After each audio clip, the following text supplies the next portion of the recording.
everyone! Today we want to tell you a little bit about the Neolithic Revolution. Wait, that's not right. Historians today believe that a more accurate name would be the agricultural revolutions. This is because each civilization developed agriculture at their own time and pace. It was not one sudden shift from hunting and gathering to food production. Before the revolutions, there were no city-states. Families provided food through men hunting and women gathering wild plants, nuts, and roots. Some were also pastoralists, raising herds of livestock. But what caused the shift to agriculture? Some say it was because of its obvious economical advantages, but most historians agree that the shift can be attributed to climate change. After the Ice Age, the Earth's climate began getting warmer and drier. This forced people to find new sources of food. During the Neolithic Revolution, many changes began to occur. The main one was the shift from hunting and gathering lifestyle to sedentary agriculture. However, when people started to live in small communities called city-states, they began to progress intellectually, economically, socially, and religiously. One of these changes was animal domestication. For example, they domesticated sheep and goats in the Middle East, donkeys in northern Africa, camels in Arabia and Central Asia, and water buffalo in China. The first transition to agriculture occurred in the Middle East in 8000 BCE. People there grew grains like barley and wheat. This society was the first to develop during the Neolithic Revolution. It was called Mesopotamia, meaning the land between two rivers. This refers to the Tigris and Euphrates. With the development of agriculture, women lost all of their social standing. They were no longer the main providers of food. They could own property, maintain control of their dowry, and engage in trade, but men controlled all political life. The people of Mesopotamia used ox-drawn plows to turn over the earth. These plows had a funnel attached that dropped a measured amount of seeds into the holes. Because there was not a lot of rain in the Middle East, they had to develop irrigation systems. Shortly after 3000 BCE, they created a system of canals from the rivers to their fields. Didn't the rivers flood? Why couldn't they use that to water their fields? The flooding of the Tigris and Euphrates rivers was too unpredictable and even violent. They could block off cities from the rest of society for weeks. Kings controlled early city-states. Some were believed to be gods, others simply claimed to have divine support, but all had the support of an army. The government in this region was influenced by its location on rivers, right? Yeah, communication between city-states was really difficult. People's new close conditions and increasing population caused disputes within the civilization.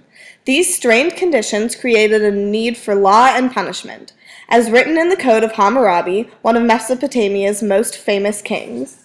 New cities caused a lot of warfare as well. But what about religion?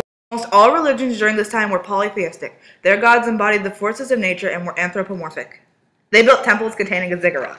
A what? A ziggurat. It's a massive pyramidal stepped tower made of mud bricks. Each temple honored a chief deity. Priests honored these gods by walking, bathing, dressing, feeding, moving around, entertaining, soothing, and revering them in a daily cycle.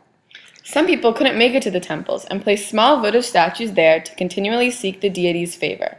Amulets were used as well to ward away any evil. Religion also led to the study of the heavens, which was the beginning of astronomy. What did all these new developments lead to? Well, with the rise of cities, specialization of labor, and centralization of political power, certain groups gained more wealth than others, creating social classes. Hammurabi, one of the more famous kings of the time, wrote a law code that lists 3 distinct ones. The free landowning class consisted of high-ranking officials, warriors, priests, merchants, and some artisans and shopkeepers. The next was the class of dependent farmers and artisans, which comprised the primary rural workforce of Mesopotamia, and the final class of slaves. What was life like for slaves in Mesopotamia? Slaves were not as prevalent in Mesopotamia as they were in other societies. They were used for domestic jobs. Usually they were either prisoners of war sold by slave traders or debtors. There were lots of other technological innovations too. Mesopotamians became skilled in bronze metallurgy to make tools and weapons. By 4000 BCE, artisans had developed and begun using the potter's wheel. We can also see the beginning of engineering and architecture in Mesopotamia. They used mud bricks to construct city walls, temples, and palaces for the kings. There was even a number system using 60 as a base. Another huge part of Mesopotamian society was trade. Because they didn't have many natural resources, long-distance trade flourished, originally using a barter system. Through trade, they acquired new weapons and modes of transportation, such as compound bows, iron weapons, and chariots. Trade continued to grow, and they exchanged goods, cultural ideas, and technology. Later, they started to use coins in trade to replace their barter system. Writing first appeared soon before 3300 BCE in depicting coins on a protective clay covering. However, this soon developed into an entire writing system. Cuneiform, right? Right. Cuneiform was a writing system in which wedge-shaped symbols pressed into a moist clay tablet. These symbols represented words or syllables. How did they remember so many symbols? Well, only a small number of professional scribes were literate, and it was their job to do all the record keeping. What other civilizations developed agriculture during this period? Well, a great example is Egypt. Saharan and sub-Saharan Africans began to cultivate around 8000 BCE as well. They grew things like sesame, peanuts, black-eyed peas, and gourds. Around 5000 BCE, drier conditions started approaching sub-Saharan Africa, so farmers began to move to the Nile Valley. The Nile flooding was very predictable. Each year it flooded around the same time, so the Egyptians created an irrigation system to take advantage of this. They used water basins to conserve the water during the floods and canals to carry the water to their fields. Wow, they were lucky that they knew when the floods were coming. Mesopotamia's floods were violent and destructive. What kind of government did ancient Egypt have? A pharaoh who had absolute control over the land ran ancient Egypt. The pharaoh was a military commander and ran a bureaucracy. A vizier who oversaw things like building projects, the legal system, and archives assisted the pharaoh. The economy was centralized and very organized. Later in the civilization, a money barter system was formed. They traded with sacks of grain and a currency called deben. Deben were made of copper or silver, right? Correct. So what areas did they trade with? Egyptians traded with foreign neighbors like Palestine and Nubia. In Egypt, no formal class structure emerged. However, the king and high-ranking officials were at the top. Lower-level officials, local leaders, priests, and other professionals, artisans, and well-off farmers were in the middle, and finally, peasants were at the bottom. Like Mesopotamia, were women subordinate to men? Yeah, they weren't meant to stay in the house, but were still respected, could own property, and controlled dowry. Did Egypt develop a system of writing? Yes, they developed hieroglyphics. What's that? Hieroglyphics is a system of writing in which picture symbols stand for words, syllables, or individual sounds. That sounds like a lot of symbols. It was, so later Egyptians developed a cursive script for the everyday needs of administrators and copyists. Did religion play a big role in Egyptian society? Yes, because of the consistency of the environment in Egypt, the people believed that the recurrent cycles of nature were the responsibility of the gods. Also, many of the towns had temples for local deities. When these towns became capitals, the chief god of the town would become prominent across the land. How did Egyptians deal with an afterlife? They believed in an afterlife and went through specific processes of burial. Egyptians looked at death as a journey of hazards to afterlife. Therefore, they performed many spells and rituals for burial to ensure a safe passage into the afterlife. Don't forget about the mummies! Egyptians would preserve the deceased bodies through a process called mummification. This was the process of removing the organs, filling the body cavities, dehydrating the corpse, and then wrapping the bodies in linen. However, this was usually only done by rich people.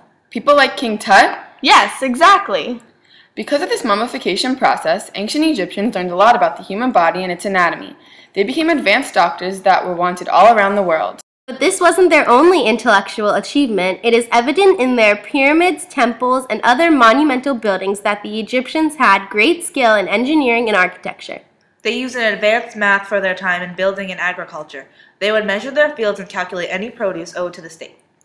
Didn't they also create a calendar using astronomy, like Mesopotamia? Yes, but the Egyptians was far more accurate. Some say it was the most accurate in the world at the time. Were there any other major civilizations in the Neolithic Revolution? Another big one is the Indus River Valley civilization. We don't know much about these people because their language has not yet been deciphered. The Indus River Valley is located in a plain that stretches from modern-day Pakistan to India. The two major cities in the valley were Mohenjo-daro and Harappa. These cities were huge urban centers. They were surrounded by brick walls and set up on a grid. The consistency in the width of streets, length of city blocks, and uniformity of the bricks suggest that there was one central authority.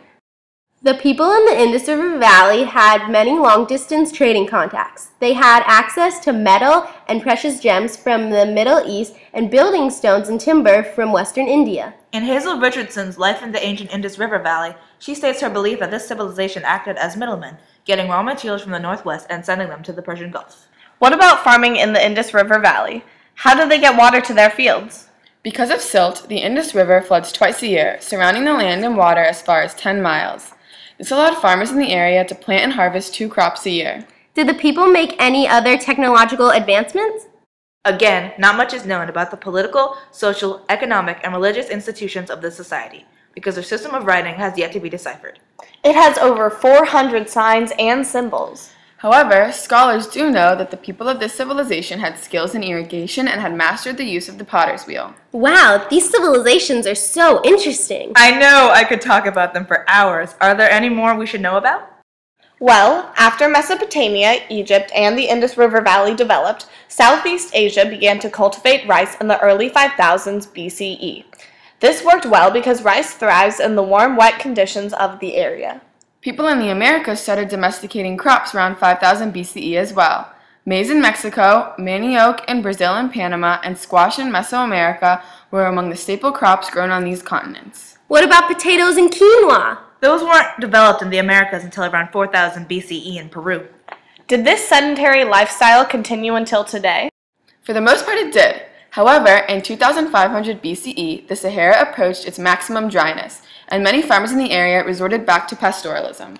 Today, we live a sedentary life. This simply means that we have settled in one place and do not have to scavenge for food. That's right. We rely on a food supply from the development of crops through agriculture.